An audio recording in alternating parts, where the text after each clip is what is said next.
इसलिए गुरु उपकार पर गुरु स्मृति में हमारे बीच आ रहे हैं श्री करमचंद साहब।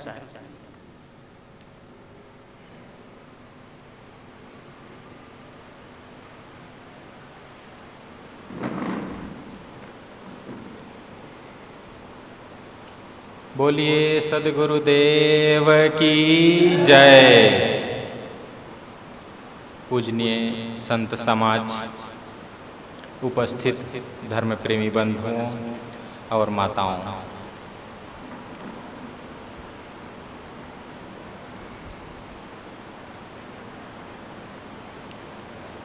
बंधुओं,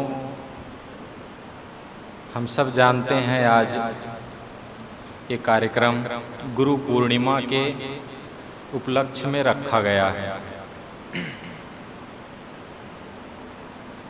आज के दिन यहाँ सब एकत्रित होते हैं कि गुरु के विचारों से लाभ लेंगे। कहा जाए कि जो विचार हम जानते हैं, सुने हैं, उसको फिर से एक बार रिचार्ज करेंगे। कहते हैं ना, एक मोबाइल होता है, उसे चार्ज कर लो फिर दिन भर चलता है। उसी प्रकार हम लोगों की भी एक बैटरी है विचारों की, जो जीवन में धक्का खाते खाते कभी कभी हम लोग अपने रास्ते से विचलित हो जाते हैं।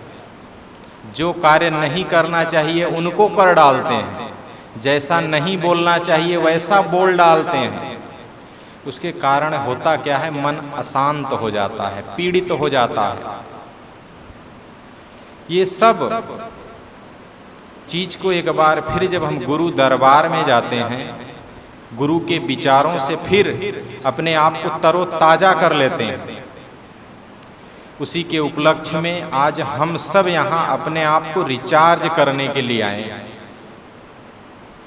कबीर साहब का कहना है कि गुरु का मतलब होता है गुरु बनाना, गुरु को सुनना।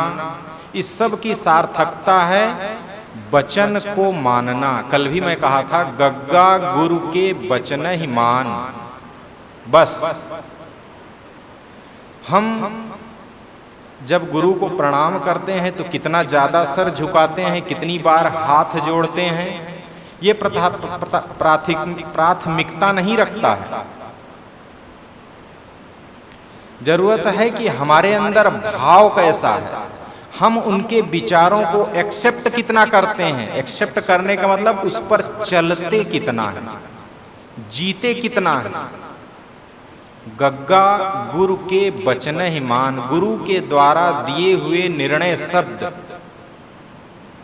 को हम अपने जीवन में उतारें और दूसर शब्द करो नहीं कान।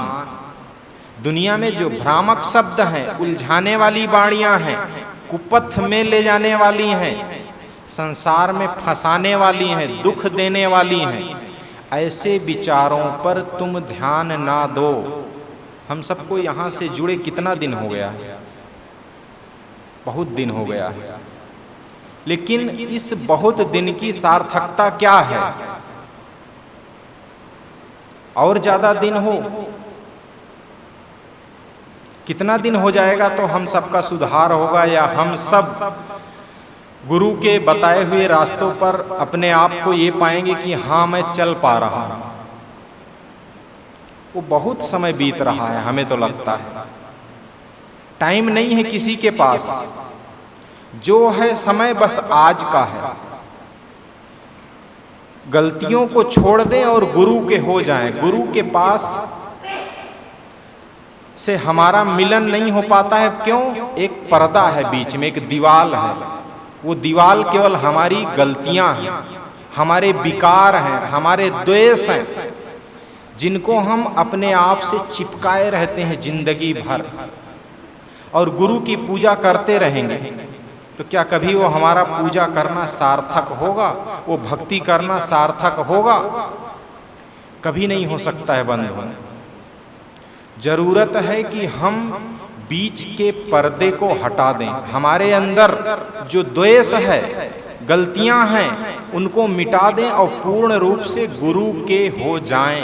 गुरु के होने का मतलब गुरु के द्वारा जो बताया गया एक वाक्य वो हमसे छूटे मत, उस पर हम अपने आप को खरा पाएं कि हाँ हम उस पर चलते हैं, उस पर जीते हैं। कहना सुनना सब ठीक है, लेकिन जब तक जिया ना जाए ना सब बेकार है। शुरू में जब हम गुरु भक्ति में लगते हैं हमारा उत्साह रहता है, सब कुछ अच्छा लगता है, खूब अच्छे ढंग से उत्साह से गुरु के विचारों को सुनते हैं, मानते हैं और उस रास्ते पर चलते हैं। लेकिन बीच में होता क्या है कि हम भी अपने आप को कुछ समझने लगते हैं कि हम भी कुछ हैं, और ये अपने आप अपने अंदर एक अहंकार आ जाता है।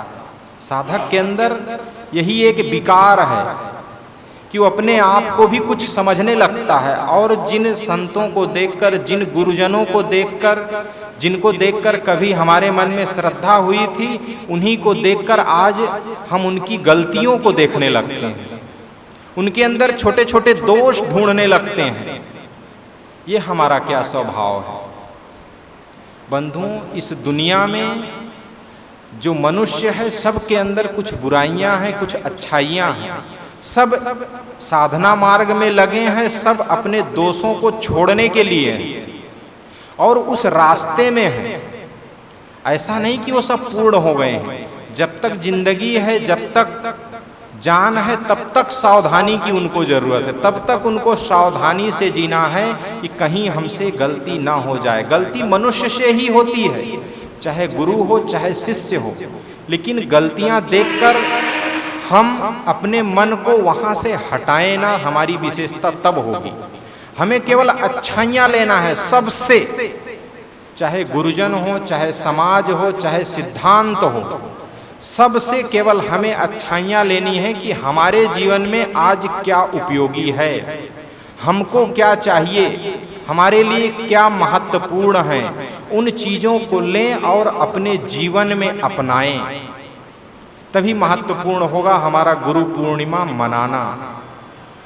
आदमी के लिए गुरु की भक्ति, गुरु का दरबार, गुरु का उपदेश अगर ना मिले मनुष्य को, तो आज हम लोगों को का ये जीवन कहाँ होता, किस जगह होते। आज ऐसे जो पारक सिद्धांत के विचार हैं ये हम लोगों को कैसे मिले? गुरु के ही बदौलत। अगर आज ये हमारे पास नहीं होते तो हम भी किसी मंदिर में घंटी बजा रहे होते और न जाने कितनों को मूर्ख बनाते होते।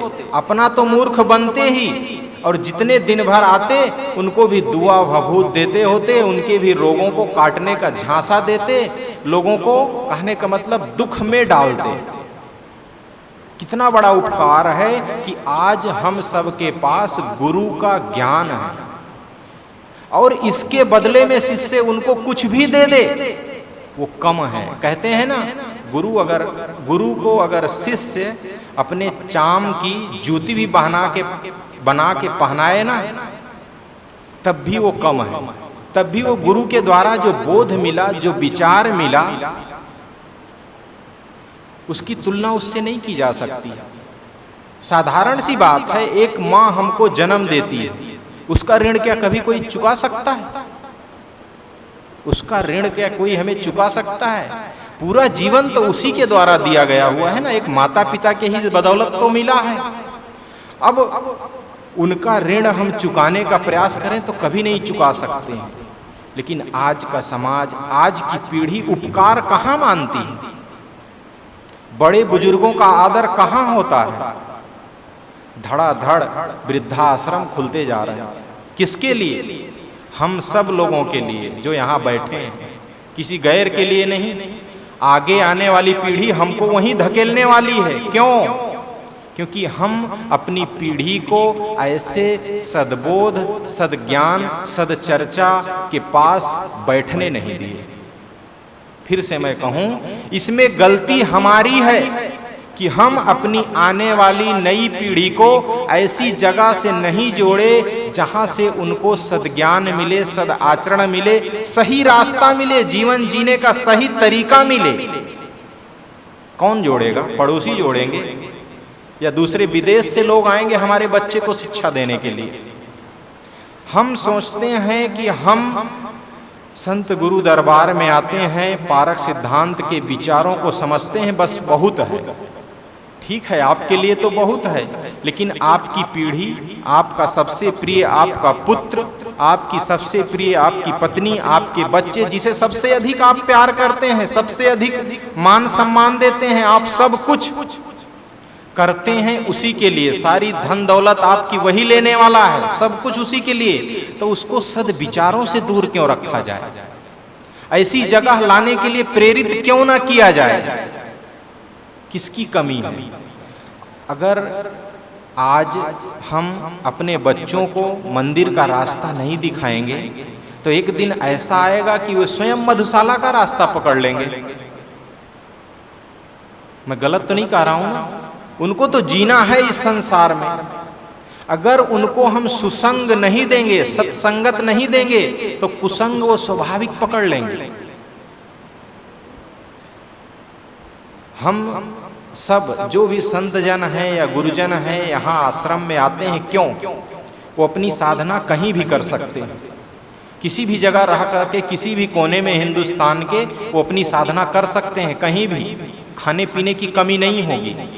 लेकिन एक व्यवस्थित समाज होता है, वहाँ कुछ नियम बनते हैं, उस नियम के द्वारा जो विचार वो लोग जानते हैं, जिसमें वो जीते हैं, वो लोगों को वहाँ से बताया जाता है कि आप भी इस पर जियो। आप जीने का मतलब आप जियो और दूसरों को भी जिलाओ।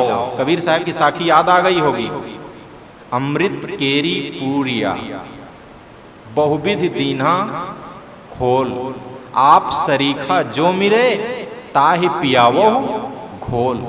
मैंने तुम्हें जो विचार थे, सद्ज्ञान थे, तुम्हें बता दिया।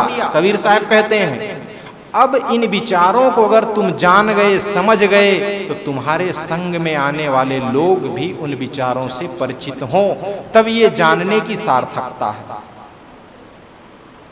कैसे आखिर ये विचार फैलेगा? या तो हम इस विचारों को महत्व नहीं देते हैं, केवल सुनते हैं और उठ के झाड़ के यहाँ से चले जाते हैं, कोई कीमत नहीं समझते हैं। जब इनको हम अच्छा समझते हैं, इनको जीवन में उतारना चाहिए, ये हमारी मान्यता है, तो सबसे पहले जरूरत है कि हमारे संपर्क में आने वाले जितने हमारे सबसे ज़्यादा प्रिय हैं, जो हमको मानते हैं और हम उनको मानते हैं, उनको जहाँ तक हो सके इन विचारों से अवगत कराएं। मानना ना मानना उनका विषय, ऐसा ना हो कि हम उनको सही रास्ता दिखाए नहीं, अपना फर्ज अदा करें। इसी मंच से किसी ने कुछ दिन पहले कहा था कि कोई माने न माने अपना मुकद्दर, आपका फर्ज है आवाज लगाते रहिएगा, आवाज लगाते रहिएगा। संत गुरुजन वही करते हैं कि वे हमें अपने विचारों से अवगत कराते हैं, विचारों को बार बार वही विचार दिए जाते हैं। तो बंधुओं, जरूरत है कि हम उसमें खुद जिएं और लोगों को जीने की प्रेरणा दें। यही हमारा गुरु पूर्णिमा मनाने का मतलब होगा कि गुरु के विचारों में रमें। बस इतना ही कहकर मैं अपनी बात को यहीं पर समाप्त करता हूँ। बोलिए सद्गुरुदेव की जय।